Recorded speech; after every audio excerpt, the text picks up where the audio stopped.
Las charlas que también nos pidieron, que es como bastante interesante, haciendo como una breve introducción al tema, es toda la hecatombe que viene con el uso de antimicrobianos. Dentro de esta parte del proceso, cuando entramos en esta hecatombe de uso de antimicrobianos, la gran pregunta, y es lo que nosotros hemos visto a nivel global, cuando hablo de nosotros, hablo todos los que trabajamos en los distintos servicios de salud y en el sistema integrado. Y cuando decimos eso, nosotros quisiéramos ver qué es lo que sabemos cuando escuchamos del tema de uso de antimicrobianos. Me gustaría hacer como unas preguntas. Si ¿es realmente un problema esto? ¿O es un tema como...? O sea, porque vamos a encontrar, como dice mi colega, a veces los dos grandes extremos. Uno lo ve desde el punto de vista en contingencia. Hay gente que le cree a Greta y otra gente que está en contra de lo que dice Greta. O dice, a lo mejor, como estamos escuchando a una niña. Ahora, si eso lo enfocamos en los antimicrobianos, están todas esas personas que nos dicen realmente tenemos que tener un uso racional de medicamentos, y hay otro grupo que siempre anda buscando más sectario, dice el uso racional de medicamentos a lo mejor no es tan importante porque eso nos ayuda a que salgan más medicamentos, y ese grupo sectario puede estar asociado a la industria, que también puede ser, pues no se ha pensado eso de repente de que es necesario, y ahí uno dice cuántas nuevas drogas están saliendo para el uso antimicrobiano y sale la gente de la industria preguntándose. Lo que pasa es que la inversión no se hace en antimicrobianos porque la rentabilidad no es tan buena. Se han hecho esas disyuntivas, es interesante ese proceso, porque solo a modo de revisión, la industria lo que busca derechamente, cuando hablo de la industria farmacéutica, es tener rentabilidad. No es otra cosa, derechamente. Por eso no hacen exactamente. ¿Por qué? Ustedes han escuchado eso, ¿por qué ya se deja? ¿Cuáles son los medicamentos? ¿Dónde se está poniendo la inversión de la industria? Cardiovascular va subiendo mucho, y eso que dentro de todo es porque es una de las pocas que se busca desde el punto de vista de cronicidad, porque la industria está evitando, está apuntando a enfermedades más crónicas, porque eso me va a dar rentabilidad siempre, derechamente, y es por eso que si uno lo mira, el tema de los antimicrobianos, solo por pregunta, ¿cuáles han sido los últimos antimicrobianos que han salido en estos últimos 5 años? Creo que la industria dijo que no iba a seguir estudiando. Claro. No le era rentable, por lo tanto no iba a seguir. Recordemos, el 2010, exactamente, el 2010, sí, el 2010, la FDA con la agencia europea se reunieron y dijeron, el 2010 queremos crear 20 antibióticos para el 2020. ¿Habrán creado los 20 antibióticos, Claudio, que trabaja en el comité de infectología? ¿Cuántos llegaron? Lamentablemente, van como 5 que no aportan mucho al sistema resistencia, a lo que ya lo han se tiene. intentado. Y cuando la FDA dice eso, ¿lo propone a propósito de qué?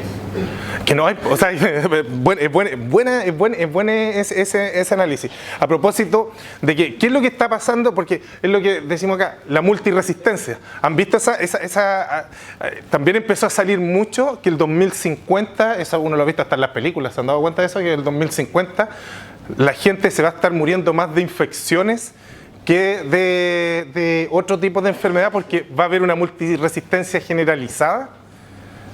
¿No han visto esas películas? Sí. Normalmente a veces están también asociadas al tema de zombies, también está como establecida.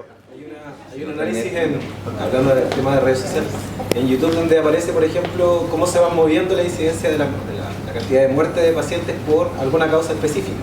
Y dentro, obviamente, del primer siglo, la mayor cantidad era debida a infecciones, hasta que apareció en cierto punto, el nacimiento... Hasta el año 40, 45 que aparece la penicilina. Disminuye inmediatamente, Sí. luego en 1980 aparece el VIH, luego el cáncer, y de a poco, desde atrás, está tomando fuerza nuevamente el tema de la muerte, de la cantidad de muertes por infecciones. Exactamente. Es bueno hacerse todo este análisis para ir respondiendo ciertas preguntas. La primera, cuando yo les decía, ¿dónde está poniendo la plata la industria? Una parte en cardiovascular, diabetes, cáncer. Porque yo les pregunto a ustedes, ¿cuántas son, díganme, las últimas 10 drogas que se utilizan en cáncer? van a tirar como 15, solo con inhibidores de tirosinquinasa, anticuerpos monoclonales, que cada vez van saliendo. Pero cuando decimos una cosa tan fácil como antibiótico, nos cuesta encontrar cuáles han sido los antibióticos nuevos. De repente yo quisiera meter ahí dentro, que no es del 2010-2020, daptomicina, dalbambacina, telambancina, las caramicinas.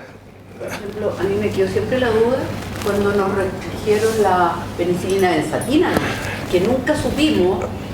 Realmente yo mandé incluso a preguntar cuál era la causa de esta restricción a nivel mundial. Nunca me supieron dar ninguna respuesta, pero entonces quiere decir que el laboratorio, los laboratorios no la estaban produciendo. Solo tenemos que tenerla restringida, pero... Exactamente, eso fue a nivel ministerial. O sea, ¿se acuerdan que eso pasó el 2014, 2013? Que fue terrible porque se le solicitó a todos los centros del país, los que trabajaban en farmacia, eran los stocks de penicilina benzatina para poder establecer... Exactamente. Y ahí no voy a entrar en eso, pero es súper interesante no dejar eso, que ustedes saben que la FDA... Sí, y la agencia europea en este minuto está trabajando con el tema del drug charts. ¿Han escuchado sobre el agotamiento de medicamentos? Sí, bueno, eso también. Eso es el mundo en el que vivimos, ese es el mundo real. Agotamientos de medicamentos que se encontraban registrados, que ahora no los tenemos. No, y lo otro que el laboratorio no los quiere producir porque no les conviene, no renta. Una cosa tan... Digoxina, que nos ha costado bien tener... Digoxina es uno de los que está cayendo. Y hay nitroglicerina. Tomando ese camino un poco más fuerte, el levosimendan. Ahí me fui, es que ya que estaban tanto se fueron tanto con cardio, es que claro, que se fueron tanto con cardio, levosimendan para la cirugía cardíaca, tampoco hay. Entonces, ¿han escuchado la inmunoglobulina? La inmunoglobulina es uno de los medicamentos que está cayendo en acceso denegado. Alguna vez hicieron y escribieron de que, ustedes saben que, a lo mejor acá también pasó, nosotros en todo el país comenzamos a recibir la inmunoglobulina de Córdoba. Excelente inmunoglobulina. Lo primero que les quiero decir, nosotros tuvimos hartas peleas en el hospital, pero es lejos la mejor. No, hacía tiempo, ustedes saben que la inmunoglobulina es uno de los medicamentos biológicos que se utiliza directamente producido biológicamente de sangre. ¿Por qué Córdoba nos entregaba esa inmunoglobulina gratis? Porque nosotros le mandábamos sangre. Chile le manda sangre a Argentina y ellos nos mandan inmunoglobulina. Entonces la ventaja que nos entregaba esa inmunoglobulina, que era chistoso escuchar a la industria que decía, no, esa le produce más reacciones adversas. Ojo, más reacciones adversas, y ahí estaba mi colega que estaba revisando eso, me imagino, ¿encontraron algo ustedes? No. Es que no le dejaba un peso. A cada hospital llegaba a costo cero la inmunoglobulina. Era interesante conversar, ese es el poder de decisión de repente, de trabajar con la industria, de decirle, véndela más barato. No, yo te voy a dar un precio, dame un precio cero. O sea, compite con cero. Es imposible, pero al mismo tiempo, ¿qué pasó? Que eso ha producido que la gente tiene que tener mucho cuidado, y es por eso que quiero llevar todo esto, que muchas veces tenemos que hablar del uso racional, pero tenemos que definir y establecer con una métrica, con una planificación, tal como dice mi colega, con preguntas. No nos quedemos con el relato de las situaciones. Ese es como el mensaje previo a partir, porque muchas veces uno se queda con el relato. Y el relato es que todos vamos a salir de acá y decir, tenemos que usar bien los antimicrobianos. Eso es como lógico, o sea, porque lo que quiero decir acá es que hay alguien que lo utilice mal, que busque que quiere usar mal el antimicrobiano. Eso no se puede hacer, no es ético. Entonces lo que tenemos que tener es buscar el relato, que no nos quedemos en el relato y busquemos realmente resultados de los procesos. Esto es lo que yo les decía. Inicialmente, cuando se comienza a hablar del uso racional, es porque esta es la palabra que estamos definiendo: resistencia a antibióticos. Entonces nosotros sabemos que del 2010, en 30 años, se ha bajado ostensiblemente el crecimiento o la síntesis de antibióticos. Eso es real. Era como los que les consultaba. ¿Alguien se sabe algún otro antibiótico nuevo? Linezolid. 15 años. Tedisolit, cosas que andan dando vueltas y no llegan acá.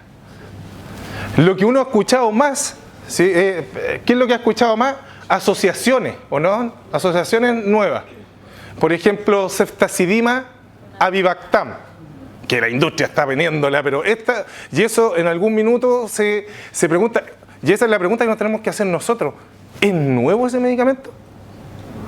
Entonces, ¿por qué estamos haciendo todo esto en el tema del relato? Porque es importante usar bien y reconocer lo que tenemos. Ese es el principal mensaje. Saber usar lo que tenemos. Y que comparto lo que dice mi colega, que es absolutamente necesario entender la pregunta y planificar. Hacer la planificación estratégica de esto es lo que yo voy a buscar. Porque la mayoría de las veces uno parte y dice, mira, no, hagamos un uso racional, desarrollemos un proceso de farmacia clínica, pero ¿qué son los resultados que quiero buscar? No sé si me siguen. En muchas cosas de la vida, a veces uno dice, yo quiero hacer esto, pero es los resultados. O sea, uno tiene que enfocar, como volver al tema teórico de la ciencia, que yo para tener una hipótesis necesité primero hacerme la pregunta y después generar la hipótesis y tratar de entender la posible conclusión. Pero muchas veces ponemos a hacernos cosas y no sabemos qué queremos resultar, qué se busca directamente. ¿Qué es lo que nosotros estamos viendo? El gasto solo en infecciones, uno pudiese llegar, que a nivel mundial, llega a ser, en un uso no bueno del medicamento o uso no racional del medicamento, de 100.2 trillones de dólares. De este concepto estamos hablando. De este proceso estamos hablando. Entonces, si yo quisiera hacer un uso racional, lo primero que yo voy a poder determinar, voy a tener que saber que yo trabajo con... ¿Qué es lo que tengo yo? Recursos finitos. Lo primero, o sea, es lo primero que yo quiero, o sea, yo lo que voy a determinar. Mis recursos son finitos, no tengo mucho para generar. Entonces, yo tengo que utilizar bien ese recurso, determinar bien qué es lo que voy a apuntar. Cuando se habla que el uso inapropiado de antimicrobianos, puede decir que en 1 de cada 2 personas que recibieron antibióticos, al menos en algún día, va a llegar al menos a algún día en un promedio de una reacción adversa de un uso racional de antibióticos. Es interesante eso. Eso significa, ¿alguien te acuerdas que tú nos decías que el paciente de repente estaba con fiebre y todo? A lo mejor era algo viral y le pusimos igual antibiótico. Le pusimos, o sea, y eso es que lo que... dale, por favor. Pero es que a veces también pasa, yo no soy ni pro ni antimédico en Sí. este comentario. Pasa que... Cuidado. Con cariño, lo que pasa es que yo no estoy en el box, pero desde la realidad de la APS, desde la realidad de una población que muchas veces no entiende y es súper hostil con el médico, pero ¿cómo no le va a dejar antibióticos al niño, pues, doctor? O la señora más o menos educada, es que yo tuve influenza, ¿por qué no me deja oseltamivir? Claro. Entonces, todo lo que le explique el médico, por muy grandilocuente que sea, por más que trate de hacer que ella use la cabeza y que confíe en el médico, si puede darle el médico ¿Sí? es el que está facultado para prescribir, Para prescribir. igual muchas veces terminan cediendo ante la presión. Y ahí se viene todo este asunto. Pero, entonces... Muchas veces hay discrepancia entre los mismos médicos que dicen, pero ¿por qué cediste? Pues si el médico eres tú. Pero la vieja no me deja en paz. O a nivel de farmacia privada, que Sí. la persona llega sin antibiótico porque el médico no le quiso prescribir y finalmente llega, hace presión y hay colegas farmacéuticos que terminan cediendo también a vender un antibiótico. Y de todo lo que estamos conversando... En la farmacia privada, vuelvo a tomar el ejemplo. Pasa que dicen, oiga, pero si aquí me conocen. Sí. Entonces, no, pero es que el joven de allá me vende. Sí, pero el químico soy yo y yo no le voy a vender. Pero ¿y cómo su colega sí? Vengo con mi colega. Yo ahí me saco el cacho. Pero de verdad es súper fuerte la presión de la gente. Y tener carácter para decirle, no, porque de verdad no amerita. Yo creo que ahí nos está generando derechamente un tema, o sea, si uno lo mira, solo con haber visto estas preguntas, disculpa, dale. No, el mismo comentario acompañando. También aquí que trabajamos también en atención domiciliaria, tenemos pacientes con algunos grados de sepsis bastante más complejas de lo que debería ser tratado en atención primaria. Sí. Y en muchos casos nos vemos enfrentados a las solicitudes como farmacéuticos de los médicos que ellos saben ocupar ciertos antimicrobianos, pero que a veces no los disponemos en atención primaria. ¿Ya? Y que en otros casos también ocurrió que sin saber siquiera qué bacteria es la que está causando la enfermedad en el paciente, piden también medicamentos mucho más complejos de atención secundaria y terciaria. Y eso también ocurre en varios lugares.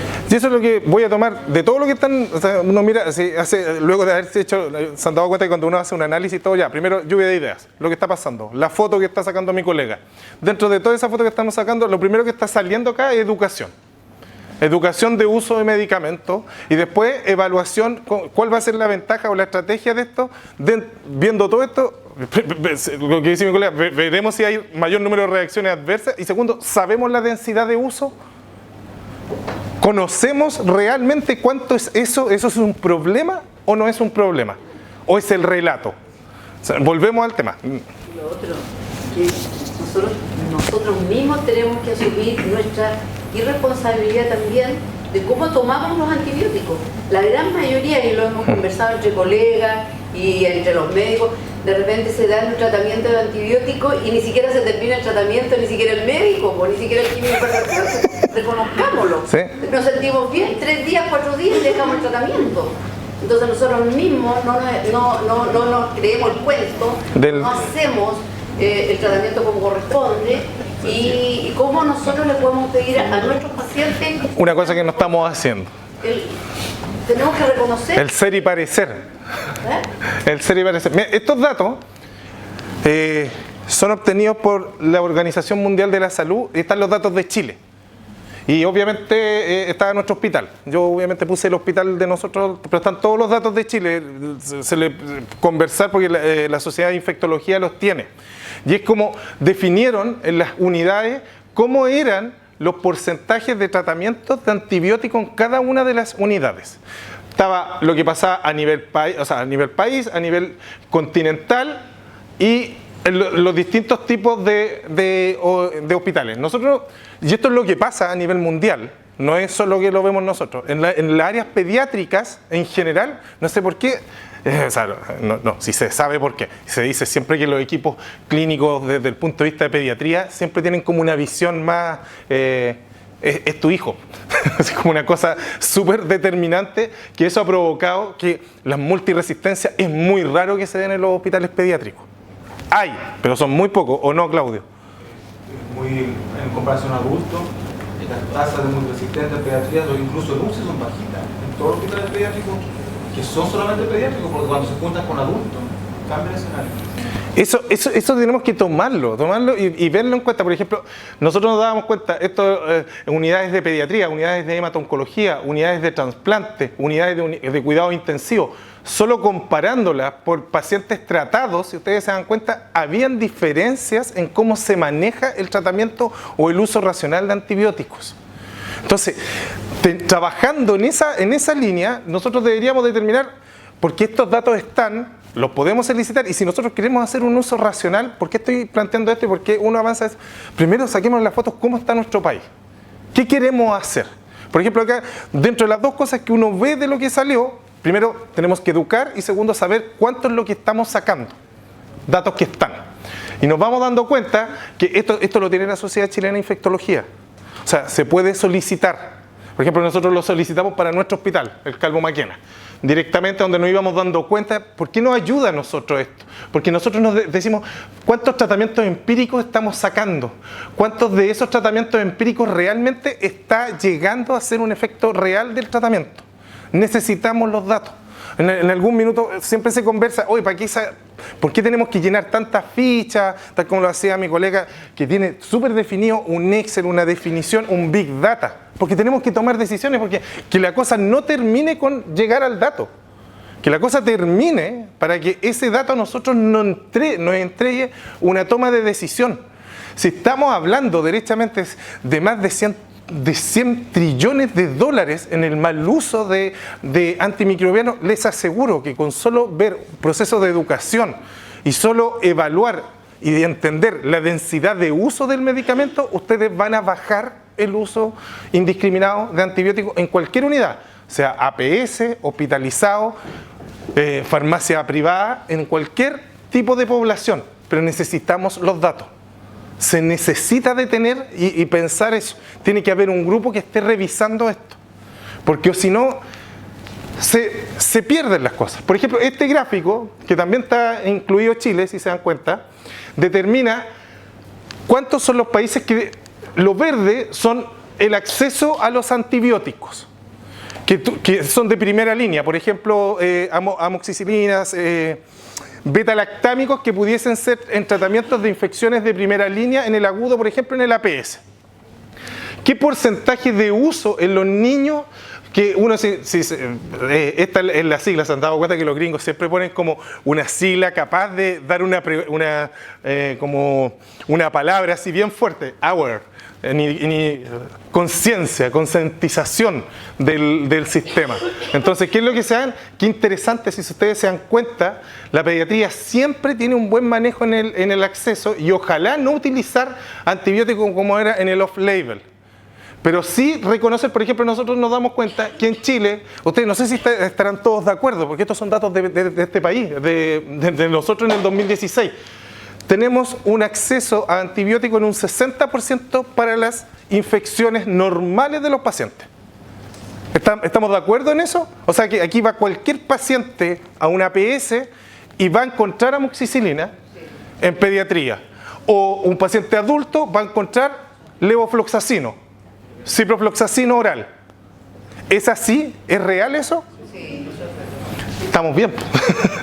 Entonces, sigamos avanzando. ¿Cuántos grupos de antibióticos que uno los tiene que mirar? Cuando uno se imagina, por eso esto es un trabajo que está en la Organización Mundial de la Salud, que lo definieron, donde trabajó el grupo de resistencias de nuestro país, donde definió también, cuando uno dice grupo de antibióticos que uno tiene que revisar, ¿cuáles creen ustedes? Así, antes de cualquier uso racional, uno dice, ¿qué antibióticos nosotros deberíamos ponerle cuidado? O lo que se dice directamente, el trámite. ¿Han escuchado eso? El trámite de la solicitud de antibióticos. ¿A quién ustedes le pondrían trámite? ¿A quién uno le pediría una segunda opinión a un infectólogo? Aminoglicósidos por el riesgo de que haga algún grado de nefrotoxicidad o alguna sinergia. Tetraciclina en niños, carbapenémico, es lo primero. Así, si uno, todas las demás súper bien, pero nosotros deberíamos ver por qué el carbapenémico es tan importante. Es casi la última batalla que nos va quedando, ¿no? Porque después, si saltamos del carbapenémico, ¿qué viene? ¿Ah? Estable, oral. Colistin. Colistin. Tigeciclina, quizás. Ceftabivactam. Estarían felices los de Pfizer que les digo eso. Pero ese es el tema de que nosotros deberíamos ir a colistin derechamente, pero no usar. Mi fondo es poder determinar, y nosotros cuando queremos apuntar a un uso racional, lo primero es tener la estrategia, la herramienta.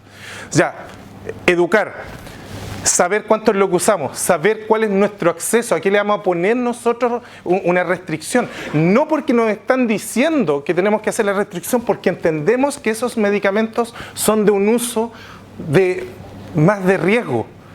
No dejarle por dejarle. Y tomamos lo que dice la doctora de repente, que ¿cuántos días ya le dejaron meropenem el jueves? Ya el viernes, no, que el fin de semana viene, no lo quiero ver tanto rato el fin de semana, ya déjale el meropenem hasta el lunes. Total, el lunes lo revisamos. Hay procesos que se llaman desescalamiento, o sea, evitamos un montón de situaciones frente a las cuales se sigue un proceso y no se toma una determinación. Este es el Plan Global de Resistencia Antimicrobiana de la Organización Mundial de la Salud, año 2017. ¿Ustedes saben que también hay un Plan Global de Resistencia en Chile? ¿Lo conocen?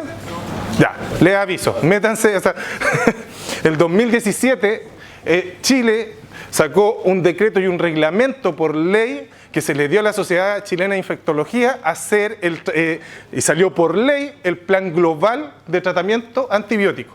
Porque Chile, como está asociado a la Organización Mundial de la Salud y tiene voz y voto en la Organización Mundial de la Salud, la Organización Mundial de la Salud les dijo a todos los países tienen que generar un plan global. Chile lo tiene. Y tiene puntos, fechas y avances en este proceso. Se meten a MinSal y lo pueden bajar. ¿Qué es lo que está buscando directamente? Prevenir infecciones y los grados de resistencia. Datos. Evaluar nuestros datos. ¿De qué manera yo puedo ir revisando? Mejorar la prescripción de los antibióticos y desarrollar nuevas drogas y diagnósticos que le queda a otros tipos de países. Nosotros con estas tres primeras cosas podemos generar y partir con un uso racional de antibióticos. Después no me voy a meter en el pro, estoy solamente de qué manera nosotros podemos avanzar en esto.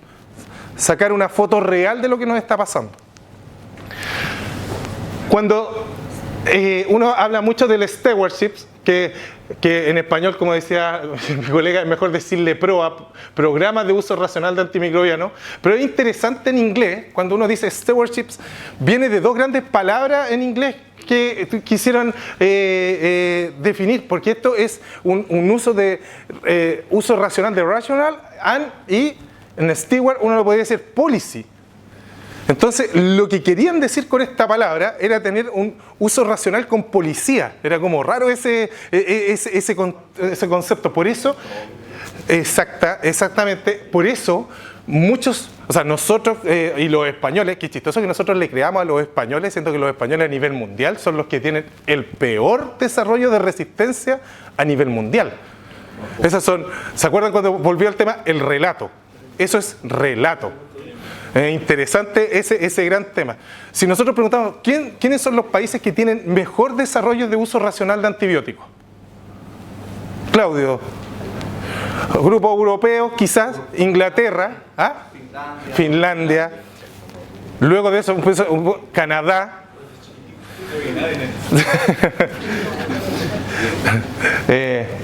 Lo que quiero hacer ver de eso, no nos quedemos con relatos muchas veces. Tenemos que saber y entender en el tema. Todos estos grupos comenzaron a definir que tenemos que tener un uso racional de antibióticos. Pero lo más importante que definen en el uso racional es hacer bien las preguntas y entender bien las respuestas que vamos a hacer. Y tampoco acerquémonos a cosas que no lo vamos a medir o no vamos a tomar decisiones con eso.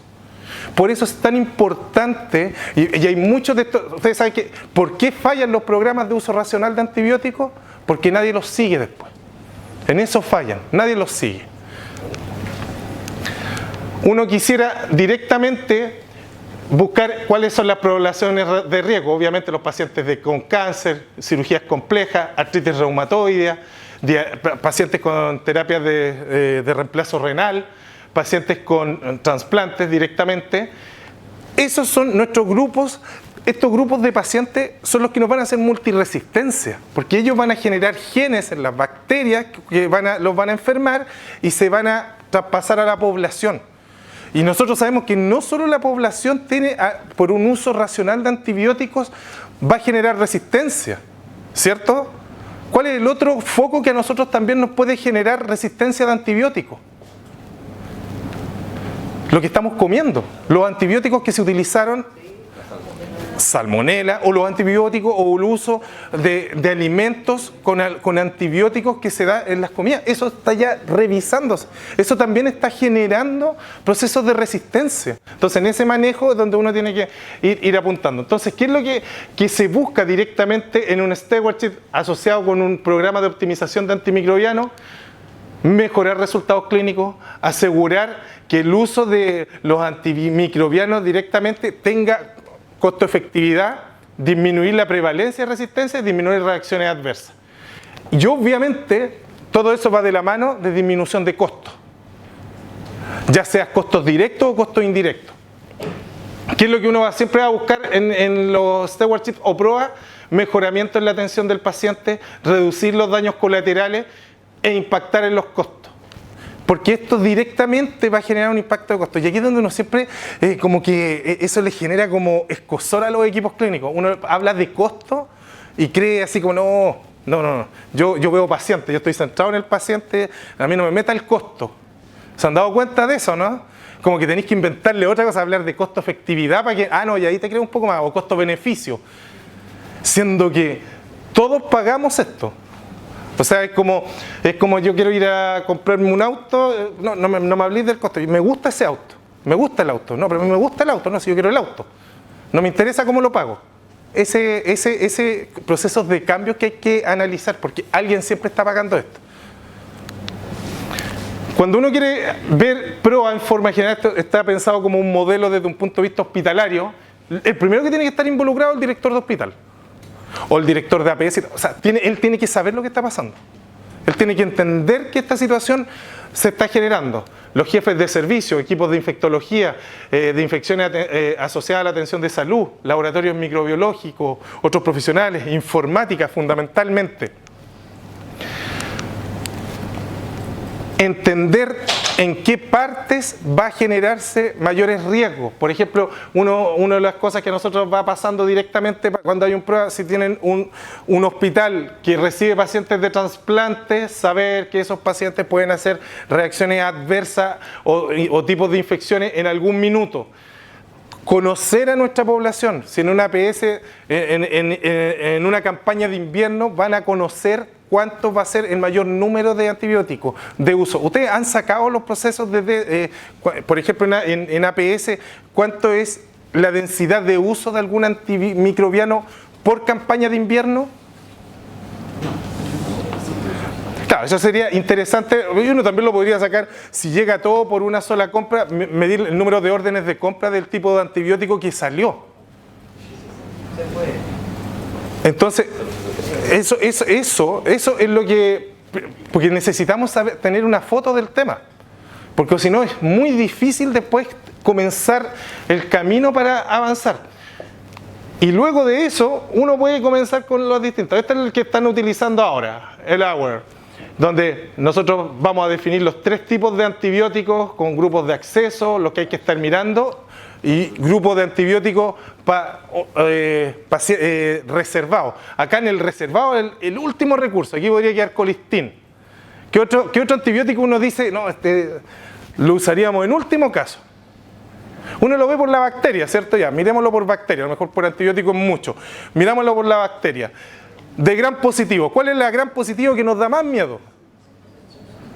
El aureum multiresistente, ¿cierto? Que en los pacientes, o sea, en grupos americanos y europeos, eso está en la población, eso lo tienen en el community patient, o sea, en los pacientes de APS está el paciente con infección del Staphylococcus aureus multiresistente.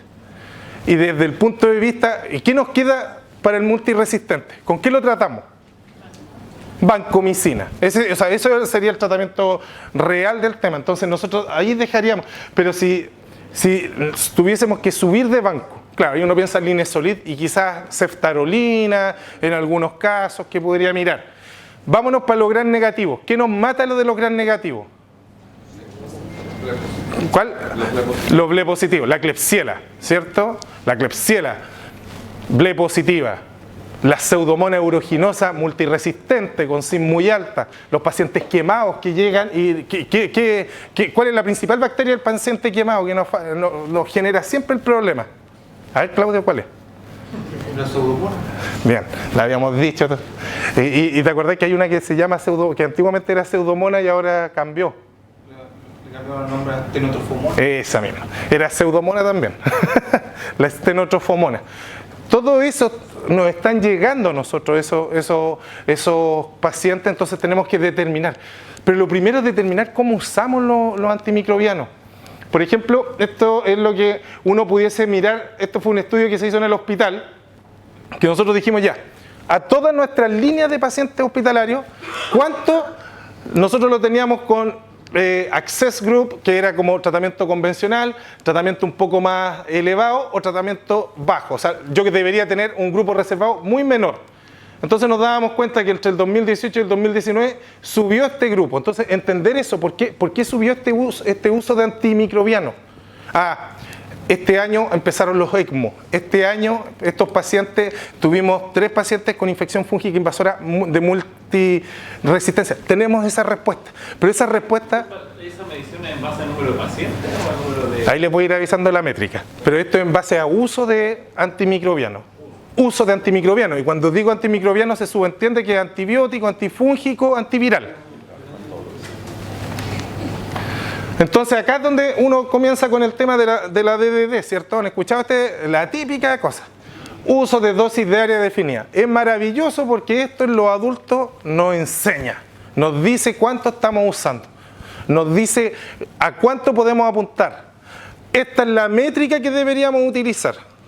En pediatría el gran problema que tenemos es que esto está pensado para un paciente entre 50 y 75 kilos a dosis convencionales. Y yo, de acuerdo a lo que conversábamos, en pediatría se usa miligramos por kilo. Entonces se buscó otra métrica que es días de terapia, la DOT, para ver cuánto es lo que sale de días de terapia, que también se puede utilizar en el adulto. Se puede utilizar ambas. Entonces nosotros, por ejemplo, en el hospital veíamos las diferenciales entre DOT y DDD. A ver cuál podía decir directamente en el uso. Por ejemplo, esto era en una UPS pediátrica, que era lo que más utilizábamos. Cuánto era nuestra densidad de uso del antimicrobiano. Y nos dábamos cuenta, que era maravilloso, de que nosotros, por ejemplo, teníamos DDD baja de los antimicrobianos, lo cual con el equipo de infectología decían, no, súper bien.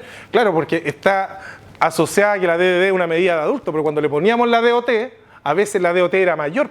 Y era lo que más estábamos viendo. Entonces nosotros nos dábamos cuenta que dentro de los antimicrobianos que más utilizábamos, por suerte teníamos un buen uso con amicacina, un buen uso con banco, no aparecían los antibióticos como de última generación. O sea, había un buen uso racional mostrando estos datos en comités de farmacia, en comités de antibióticos, porque esto es lo que nos dice, así es donde nosotros estamos avanzando. ¿Pero por alguna intervención o espontáneo?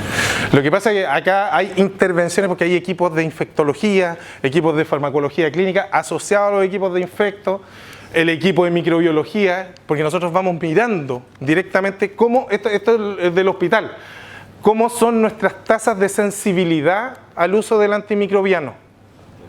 Entonces, si uno se da cuenta, imagínense las neumonias, 100% amicacina. Entonces, ahí hablábamos que tenía buen manejo con uso de niveles, y no está utilizando ningún otro antimicrobiano distinto. El enterococo también todavía no responde mucho, porque este lo tenemos mucho en pacientes neonatos, a ampicilina. Entonces, manejar un uso racional y tener los datos para tomar este tipo de decisión es lo fundamental. Porque aquí cuando llega alguien y nos dice, no, es que en esta nueva línea va a ser utilizar ceftazidima avibactam. No es necesario, si nosotros lo tenemos. Esto es lo que demuestra para la toma de decisión muchas veces. Porque a veces se toman tantas decisiones en el relato que nos genera incremento de gastos gigantescos. O sea, lo fundamental es tener datos. Saber cómo es nuestra población. Porque lo que uno quiere es que ojalá el medicamento correcto, el momento correcto, dosis correcta y duración correcta. Eso es lo que uno está buscando. Y todo esto enfocado en el paciente. Y aquí uno tiene todas las herramientas que habíamos conversado en la mañana. Pero la fundamental es el uso racional. Parámetros PKPD, procalcitonina, más que la PCR en algunos pacientes. O sea, está como súper demostrada. Estas intervenciones sanitarias se ha demostrado que son costo-beneficio y que a largo plazo van a generar un costo-utilidad. Se va a medir en dinero la real utilidad del proceso, porque el costo-beneficio lo voy a medir en un signo. O sea, el paciente mejoró, va a ser con una medida, si uno lo mira, cualitativa, media humanística, media clínica. Pero yo necesito muchas veces que una toma de decisión tiene que ser con toma de costo real. Entonces, por ejemplo, este es un caso. Paciente 11 años, 35 kilos, una mieloide M4, candidato a trasplante de médula ósea. Tiene una neutropenia febril con una bacteremia por estafilomitis, neumonía bilateral, infección fúngica, antecedente de alergia beta-lactámico. No puede utilizar cloxacilina. Deberíamos mandártelo a ti para saber si era alergia real. A lo mejor era puro grupo, no. Ingresa por neutropenia profunda post-quimioterapia.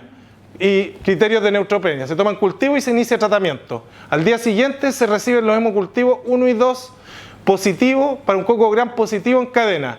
¿Qué es lo que encontraron rápidamente? Cocacia gram positiva en cadena. PCR 178, creatinina 0,35. Funcionando bastante bien todo y no hay riesgo de que haya problemas de contaminación por la diferencial de horas de los hemocultivos. Al día 3 se mete el equipo de farmacia clínica con el equipo de infecto, ven que la PCR sigue subiendo, le dejan vancomicina y se dan cuenta que el paciente tiene un Streptococcus mitis y tiene un nivel de vancomicina de 6 y nivel PIC de 20. Esto porque es un caso, uno dice, oye, la vancomicina a lo mejor este nivel es muy bajo, ¿cierto? Eso es lo típico que uno pudiese pensar. Y aquí es donde pasa de nuevo el relato, porque es un aureus. para el cual yo busco niveles de vancomicina entre 10 y 15 y todo. Y ahí pasa que muchas veces empiezan a subir la dosis de vancomicina y aquí yo tengo un mitis al olor de vancomicina genera el efecto. Y si uno conversa con los médicos más antiguos, te dice que el mitis normalmente da por 7 días fiebre muchas veces. Entonces el paciente lo vaya a tener y va a aumentar su PCR. Entonces, ¿qué hacen normalmente? Seguimos subiendo dosis. Seguimos haciendo un uso irracional del medicamento. Relato. Muchas veces el tema de tener el relato del manejo, tener establecidos los protocolos, nos ayuda un montón. Vamos a saber el tema de lo que conversábamos de la vancomicina directamente. Aquí lo quiero pasar rápido porque tomar niveles, si es que fuese necesario, evaluar cuándo son trabajos que se puede hacer. Bueno, este trabajo también es interesante. Acá estuvo mi colega, también participó en este trabajo. ¿Por qué son interesantes para el uso de esto? Porque nos ayuda a entender cómo se va en la población de nuestros pacientes, saber cómo se va comportando todo el tema. Entonces, la monitorización que hicieron fue parecida directamente. ¿Y qué es lo que quiero decir? Que después nosotros correlacionamos con Latinoamérica. Y con Latinoamérica nos damos cuenta que el grupo argentino también tenía dosis medias convencionales y alcanzaban los mismos tiempos de vida media. Grupo uruguayo también, y el grupo chileno. Entonces, bajo todo esto nosotros podemos decir, nos acercamos a lo que se está haciendo bien, entonces hagamos un uso racional. ¿Se entiende? ¿Y cómo se llega a esto? Con datos. Datos, monitorización, evaluar de densidad. Tal como dice mi colega, es lo típico, no tenemos esos datos. ¿Cuántas veces uno escucha, no tenemos esos datos? No sabe, no, hay alguien que una vez hizo ese seguimiento. Lo mismo pasa con los aminoglicosidos, lo que le decía en la mañana, y mostrándole los datos, porque nosotros trabajamos con este concepto, hacerle toma de medición, de tal manera de que el aminoglicósido para nosotros es mucho antes que el colistin. Y el aminoglicósido funciona bastante bien, hacemos harta sinergia. Y todo eso sin utilizar el costo sombra, utilizar otros antimicrobianos. Por ejemplo, en esta misma revisión se hizo, también el grupo del Calvo, que revisa las dosificaciones en comparación con otros grupos, directamente, en una correlación. Entonces, ¿qué nos dábamos cuenta? Que nosotros con esa data podemos establecer un uso racional, cuándo parar con el uso de antimicrobianos. Beta-lactámico, que es lo que se decía, infusión continua. Uno si tiene que llegar a eso, beta-lactámico, y no darle más con el tema, infusión continua. Tenemos que trabajar. Lo mismo con el tema del voriconazol. Lo más importante, si ustedes se dan cuenta cuando uno quiere hacer un prueba, es tener un diseño de protocolo. No salirse del protocolo y las adherencias a la guía. ¿Se ha medido ustedes, lo hacen de repente, de cuántas veces uno adhiere a la guía?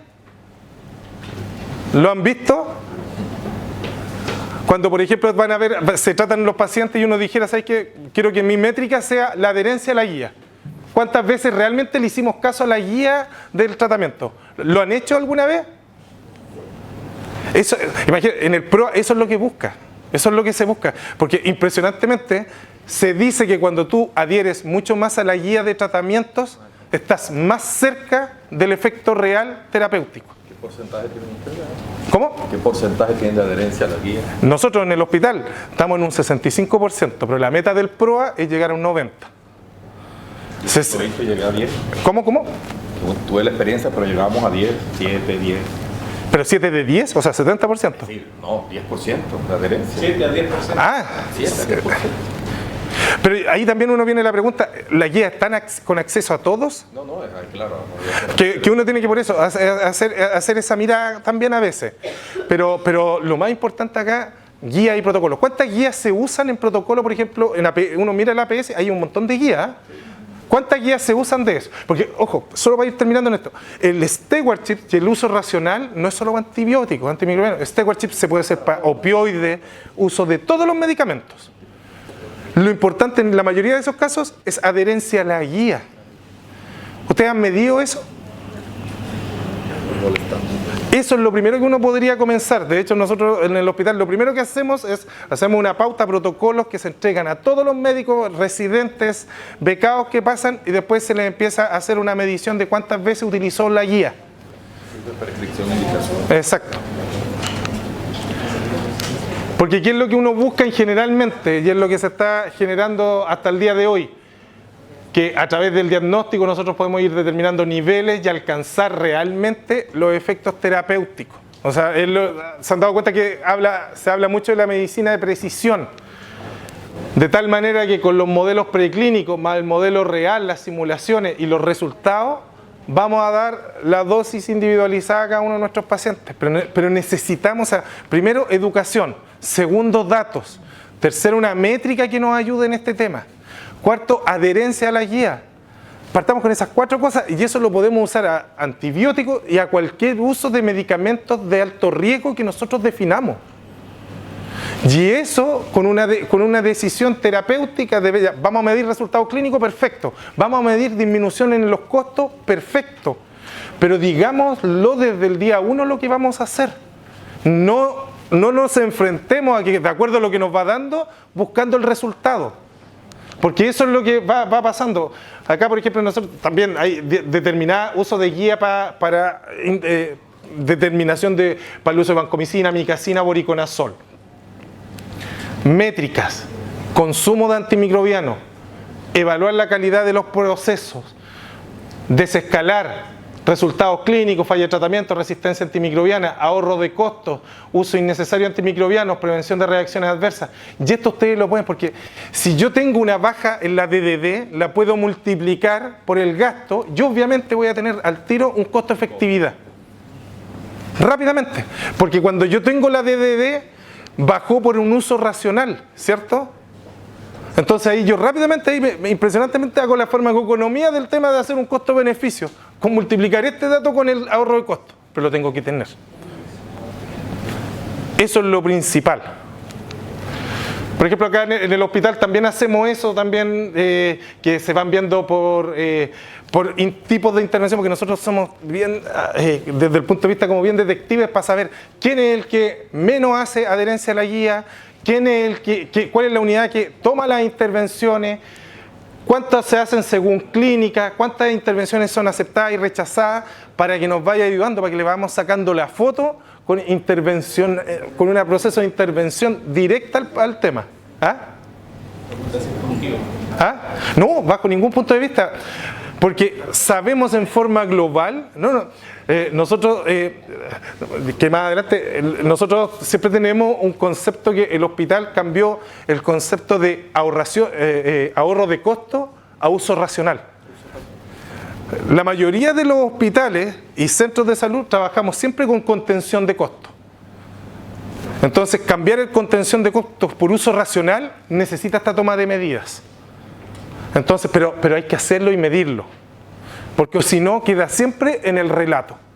Y en el relato se nos olvida y después queda como una posible uso y situación que pasó. Informatizar, que eso después creo que los vamos a ir revisando completamente en la última charla, donde hacemos como una planificación real de todo este tema. Los agradecimientos, tenemos una farmacéutica que tiene una gran ventaja, que además le gusta mucho todo el tema de computación, que ha hecho un programa gigantesco con esto, que nos ayuda mucho, que derechamente la unidad de farmacia, la unidad de informática, el laboratorio clínico, la doctora Coria y yo directamente con todo el equipo. Y acá es directamente trabajar siempre en conjunto. Muchas gracias.